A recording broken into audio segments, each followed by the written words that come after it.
Hello guys, welcome to 5 minute school.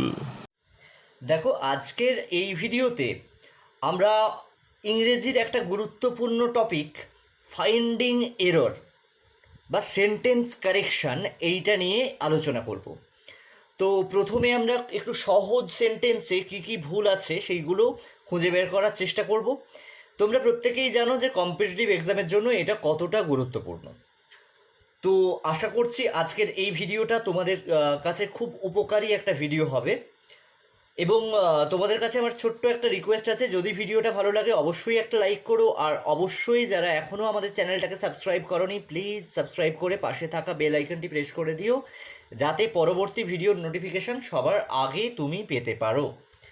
তো আর কথা না বাড়িয়ে আজকে ফাইন্ডিং এরর বা ভুল খুঁজে বের করার ভিডিওটা শুরু করছি। প্রথম যে বাক্যটা লেখা আছে সেটা দেখো, গো টু দ্য ডক্টর। কি লেখা আছে? Go to the doctor. তো এই বাক্যটা দেখে আমাদের যেটা মনে হচ্ছে যে সেন্টেন্সটা তো ঠিকই আছে, এই বাক্যটা ঠিকই আছে, তাহলে এটার ভুল কোথায়? ভুল হচ্ছে গো টু দ্য ডক্টর কথাটা হয় না। ডক্টরে যাও, ডক্টরে আসল ব্যাপারটা কি, সেন্টেন্সটা যেটা ঠিক হয় সেটা হয় go to the doctors, DOCTOR apostrophe S. কি হয়? গো টু দ্য ডক্টরস, অথবা আমরা লিখতে পারি সি এ ডক্টর। তাহলে এই সেন্টেন্সটা যখন আমি এরর কারেকশান করব কি হয়ে যাবে? Go to the doctors. এখানে ডক্টরস ক্লিনিক বা ডক্টরস প্লেস, আমরা কোথায় যাই? ডক্টরস প্লেসে যাই, আমরা কোনো একটা জায়গায় যেতে পারি, but doctor is not a place. খুব ভালোভাবে খেয়াল করো, doctor is not a place. আমরা কোথায় যেতে পারি? একটা প্লেসে যেতে পারি, কোনো মানুষে যেতে পারি না, মানুষের কাছে যেতে পারি বা মানুষের প্লেসে যেতে পারি। তাহলে সেই জন্য গো টু দ্য ডক্টরস। একইভাবে পরের বাক্যটা দেখো, ভিজিট দ্য ডক্টর। কথাটা কি হয়ে যাবে? একই একই লজিক হয়ে যাবে, visit the doctors, DOCTOR apostrophe S. এর পরেরটা হচ্ছে the French team is European champions. The French team is European champions. কথাটা দেখো, দ্য ফ্রেঞ্চ টিম ইজ বলা আছে, আবার পরে বলা আছে ইউরোপিয়ান চ্যাম্পিয়ন্স। তাহলে এই চ্যাম্পিয়ন্স কথাটা যদি আমি রাখতে চাই তাহলে এই ইজের বদলে কি নিয়ে আসতে হবে? আর। তাহলে কারেক্ট সেন্টেন্সটা কি হবে? The French team are European champions. এরপরেরটা দেখো, আই নিড অ্যান অ্যাডভাইস। দেখো এখানে কি ভুল আছে? I need an advice. তোমরা বলবে এটা তো ঠিক আছে। খেয়াল করো এখানে অ্যাডভাইস বানানটা লেখা আছে ADVISE। তাহলে কী হবে? I need an advice. ADVIC advice মানে পরামর্শ, আর ADVISE অ্যাডভাইস মানে পরামর্শ দেওয়া। তাহলে দুটোর পার্থক্য বুঝতে পেরেছো? তাহলে এখানে কি হয়ে যাবে? I need an advice. পরের সেন্টেন্সটা দেখো, the problem affects to every one. The problem affects to every one. তোমরা জানো অ্যাফেক্টস টু হয় না, অ্যাপ্রোপ্রিয়েট প্রিপোজিশন পড়েছো। কি হয়? দ্য প্রবলেম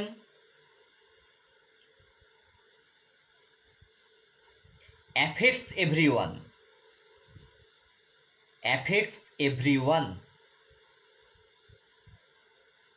তাহলে কি হলো? আমরা এই প্রিপোজিশনটা ওমিট করে দিলাম, অর্থাৎ টুটিকে ওমিট করে দিলাম।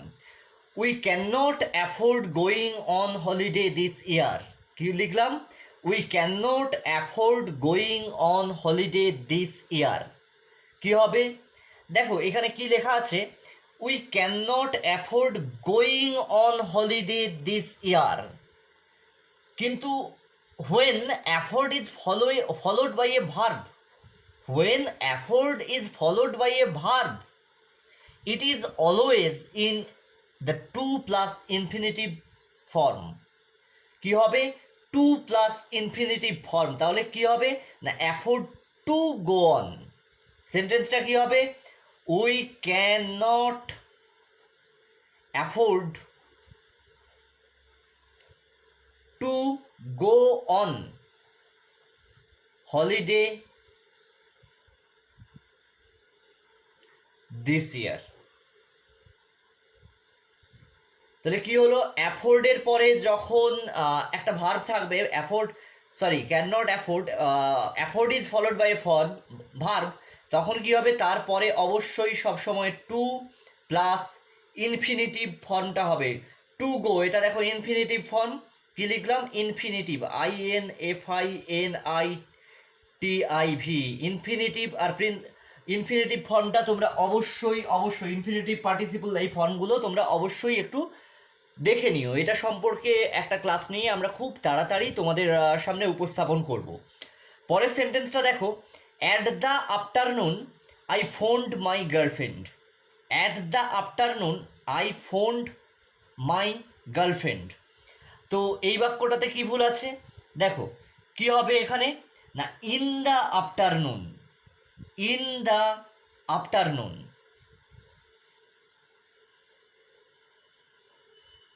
I found my girlfriend। এবার তোমরা বলবে যে এখানে অ্যাটের জায়গায় ইন হলো কেন? If you talk about what happens in the afternoon use the preposition in. কি বললাম? If you talk about what happens in the afternoon use the preposition in. অর্থাৎ আফটারনুনে কি ঘটছে সেটা বোঝাতে যখন আফটারনুন ব্যবহার করছো তখন অবশ্যই ইন ব্যবহার করবে। If you say a day of the week before afternoon use the preposition on. কি বললাম? If you say a day of the week before afternoon, যদি তোমরা ওই সপ্তাহের কোনো একটা দিনের কথা বলো যেটা ওই দিনের আগে বা আফটারনুনের আগে, তখন বা পরে, তখন তোমরা অন ব্যবহার করবে কথাটা। তাহলে কখন ইন ব্যবহার করবে? যখন আফটারনুনে কি ঘটছে সেটা বোঝাচ্ছে তখন তোমরা অবশ্যই ইন ব্যবহার করবে। এইবার পরের সেন্টেন্সটা দেখো কি লেখা আছে, all the day was wasted. কি লেখা আছে? All the day was wasted. আমি তোমাদের ডেফিনাইট আর্টিকেল পড়ানোর সময় বলেছিলাম যে অল ডে হয়, অল দ্য ডে এই ক্ষেত্রে ব্যবহার হয় না। তাহলে কি লিখবো? All day was wasted. কি লিখবো? All day was wasted. তাহলে পরের বাক্যটা দেখো, would you like other cup of coffee.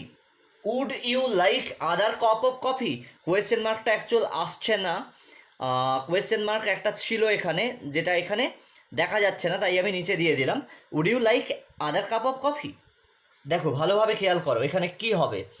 এখানে যে ভুলটা আছে সেটা হচ্ছে এই আদার। কি হবে এর জায়গায়? Would you like another cup of coffee. তাহলে আদারের জায়গায় আমরা বসিয়ে দেব another. Would you like another cup of coffee, তুমি কি আরেক কাপ কফি চাও? আদার কাপ মানে অন্য কাপ কফি চাও, এরকম ব্যাপারটা নয় আসলে। আর অ্যানাদার কথাটার মানে হচ্ছে ওয়ান আদার, আরেকটা কি চাও সেরকম বোঝাচ্ছে। She had another ambitions. She had another ambitions, লজিকটা একই। এখানে কি হবে? অ্যানাদার কথাটা সরিয়ে ফেলতে হবে, তার বদলে হবে আদার। কি হয়ে যাবে? She had other ambitions. Actually, other is used as a plural noun and means different things or people than the one used in talking about. Okay, you can understand that. And the next sentence is he approached to the doctor. He approached to the doctor. But when you read appropriate preposition, you know that the to is you cannot use a to after approach. So the correct sentence is he approached the doctors. And what is the correct sentence? He approached the doctors. We shall omit to here after approach. The next sentence is I am writing to ask information about your products. I am writing to ask information about your product. And what is wrong here? Here it is given that I am writing to ask information about your products. দেখো, I am writing to ask for information. কি হবে correct sentence? I am writing to ask for information about your products. তাহলে correct sentence কি হলো? I am writing to ask for information about your products. And what is the next one? I avoided to see him for several days. I avoided to see him for several days. এই যে to see, I avoided to see, actually এটা বসে না। কি বসে? এখানে সবসময় ING ফর্মটা বসে। কীরকম? আই অ্যাভয়েডেড, এই টু সির বদলে বসে সিইং, SEEING।